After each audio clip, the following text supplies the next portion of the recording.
اللہ رب العزت نے اپنے حبیب کریم نبی معظم رسول محتشم صلی اللہ تعالیٰ علیہ وسلم کو دنیا میں جتنی شانیں، جتنے کمالات، جتنے محامد و محاسن عطا فرمائے ہیں، ان سے اعلیٰ شانیں، ان سے اعلیٰ تذکرے، ان سے اعلیٰ مراتب اللہ تبارک و تعالیٰ اپنے محبوب علیہ السلام کو آخرت میں عطا فرمائے گا۔ قرآن مجید میں اور احادیث کثیرہ میں اس مضمون کو بیان کیا گیا ہے۔ اللہ رب العزت نے قرآن مجید میں آخرت میں اپنے محبوب علیہ السلام کی شان کے متعلق بیان کیا اور فرمایا کہ وَلَلْآخِرَةُ خَيْرٌ لَكَ مِنَ الْأُولَىٰ، کہ محبوب ضرور آخرت تمہارے لیے دنیا سے بہتر ہے۔ ایک مقام پر نبی کریم علیہ السلام کے گواہ ہونے کے متعلق کہ حضور نبی کریم علیہ السلام محشر کے گواہ ہوں گے اور آپ کی گواہی پر فیصلہ ہوگا، فرمایا کہ فَكَيْفَ إِذَا جِئْنَا مِن كُلِّ أُمَّةٍ بِشَهِيدٍ، اور وہ کیسا وقت ہوگا کہ جب ہم ہر امت میں سے ایک گواہ لے کر آئیں گے، وَجِئْنَا بِكَ عَلَىٰ هَٰؤُلَاءِ شَهِيدًا، اور محبوب ہم تمہیں ان سب کے اوپر نگہبان اور گواہ بنا کر لے کے آئیں گے۔ اللہ تبارک و تعالیٰ قیامت کے دن اپنے محبوب علیہ السلام کو مقام محمود عطا کرے گا، تعریف اور حمد کا مقام عطا فرمائے گا۔ سورۃ الاسراء میں اللہ رب العزت نے ارشاد فرمایا عَسَىٰ أَن يَبْعَثَكَ رَبُّكَ مَقَامًا مَحْمُودًا، کہ محبوب قریب ہے کہ تمہارا رب تمہیں حمد کے مقام پر فائز فرمائے۔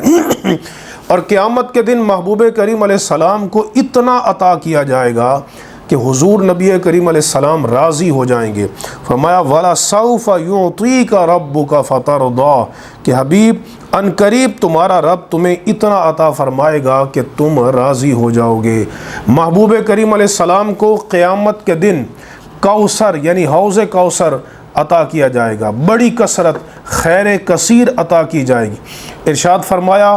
اِنَّا أَعْطَيْنَاكَ الْكَوْثَرَ، حبیب ہم نے تمہیں کوثر عطا فرما دی، خیر کثیر عطا فرما دی۔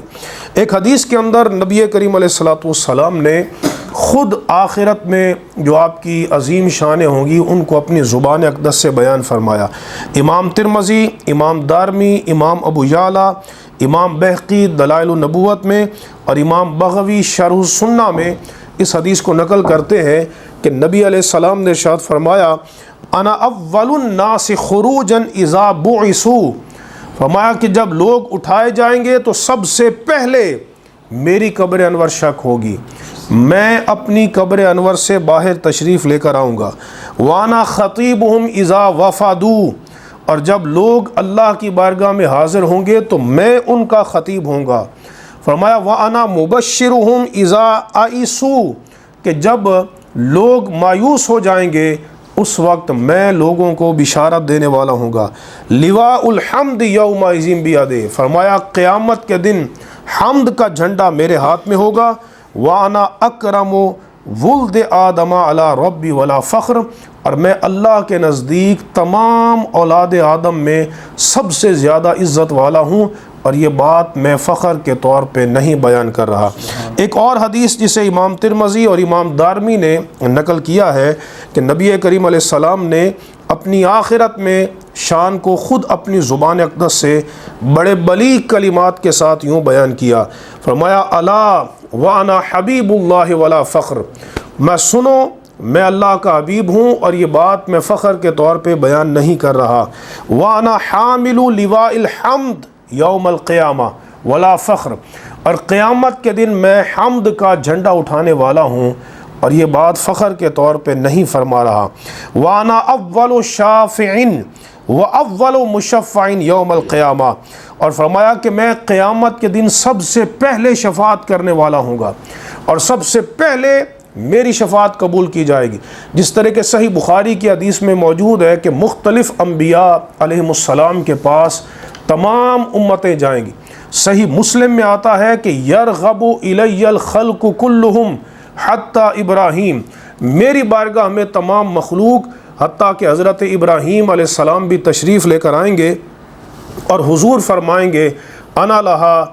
لہا کہ شفاعت میں نے کرنی ہے، شفاعت میں نے کرنی ہے۔ تو محبوب کریم علیہ السلام جب اللہ کی بارگاہ میں سجدہ ریز ہوں گے تو اللہ تبارک و تعالی حکم دے گا ارفع رأسک یا محمد، اے محمد صلی اللہ تعالی علیہ وسلم اپنے سر انور کو اٹھاؤ، قل تسمع، تم کہو تمہاری سنی جائے گی، سل تعطا، تم مانگو تمہیں عطا کیا جائے گا، واشفع تشفع، محبوب تم شفاعت کرو تمہاری شفاعت کو قبول کیا جائے گا۔ تو سرکار نے یہ بات فرمائی کہ سب سے پہلے شفاعت کرنے والا میں ہوں اور سب سے پہلے میری شفاعت کو قبول کیا جائے گا۔ فرمایا وَأَنَا أَوَّلُ مَن يُحَرِّكُ حِلَقَ الْجَنَّةِ، کہ میں قیامت کے دن سب سے پہلے جنت کے حلقے پر دستک دینے والا ہوں گا، جنت کے حلقے۔ فَيَفْتَحُ اللَّهُ لِي، تو اللہ تبارک و تعالی جنت کے دروازے میرے لیے کھولے گا۔ صحیح مسلم میں یہ لفظ ہے کہ حضور صلی اللہ علیہ وسلم جب جنت کے دروازے پہ دستک دیں گے تو خازن جنت پوچھیں گے من انتا، آپ کون ہیں؟ تو نبی کریم علیہ السلام جواب دیں گے انا محمد صلی اللہ تعالی علیہ وسلم۔ تو خازن جنت رضوان جنت کے دروازے کھول کر یہ عرض کریں گے کہ بکا امرت لا افتح لاحد قبلک، یا رسول اللہ مجھے یہی حکم دیا گیا تھا کہ میں آپ سے پہلے کسی کے لیے جنت کے دروازے نہ کھولوں۔ تو حضور نے فرمایا پھر اللہ مجھے جنت میں داخل کرے گا، میرے ساتھ فقراء مومنین ہوں گے، وانا اکرم الاولین ولا فخر، اور فرمایا کہ میں پہلوں میں سب سے زیادہ عزت والا ہوں، اور یہ بات میں فخر کے طور پہ نہیں فرما رہا۔ امام ترمذی ہی ایک روایت نقل کرتے ہیں کہ نبی کریم علیہ السلام نے ارشاد فرمایا کہ اکسا حلتم من حلل الجنہ، فرمایا مجھے جنت کے حلوں میں سے ایک حلہ پہنایا جائے گا، ثم اقوم عن یمین العرش، پھر میں عرش کی دائیں جانب پہ کھڑا ہوں گا، لیس احد من الخلائق یقوم ذلک المقام غیری، حضور نے فرمایا کہ اس جگہ پر پوری مخلوقات میں سے میرے سوا کوئی اور کھڑا نہیں ہوگا۔ اللہ رب العزت اپنے محبوب علیہ السلام کو ایسی رفعت دے گا، بلندی دے گا، برتری دے گا، تفوق دے گا، افضلیت عطا فرمائے گا کہ نبی کریم علیہ السلام کی مسند ناز عرش کی دائیں جانب پر ہوگی۔ ایک روایت میں حضور نے یہ فرمایا، صحیح مسلم کی روایت ہے، فرمایا سلو لی الوسیلہ، تم اللہ سے میرے لیے وسیلہ کا سوال کیا کرو، فَإِنَّهَا مَنزِلَةٌ فِي الْجَنَّةِ، چونکہ وسیلہ یہ جنت میں ایک بڑی خصوصی جگہ ہے، لا تنبغی الا لعبد من عباد اللہ، جو اللہ کے بندوں میں سے صرف ایک بندے کے شایان ہے۔ حضور نے فرمایا ارجو ان اکون انا ہوا،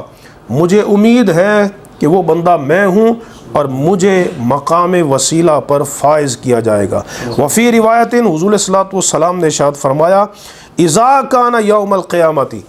کنت امام النبیین وخطیبہم وصاحب شفاعتہم، فرمایا قیامت کے دن میں نبیوں کا امام ہوں گا، نبیوں کا خطیب ہوں گا اور میں شفاعت کرنے والا ہوں گا۔ وفی روایت ما من نبی یومئذ آدم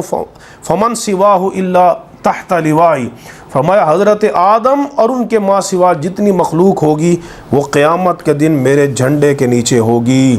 تو اللہ رب العزت اپنے حبیب علیہ السلام کو عظمتیں عطا فرماتا ہے، رفعتیں عطا فرماتا ہے۔ دنیا میں آپ کے تذکار جمیلہ کو اللہ نے بہت بلندی عطا کی، روئے زمین کے چپے چپے پہ آپ کا ذکر خیر جاری ہے، اور آخرت میں اللہ تبارک و تعالی آپ کو اس سے بھی عظیم شان عطا فرمائے گا۔ وآخر دعوانا ان الحمد للہ رب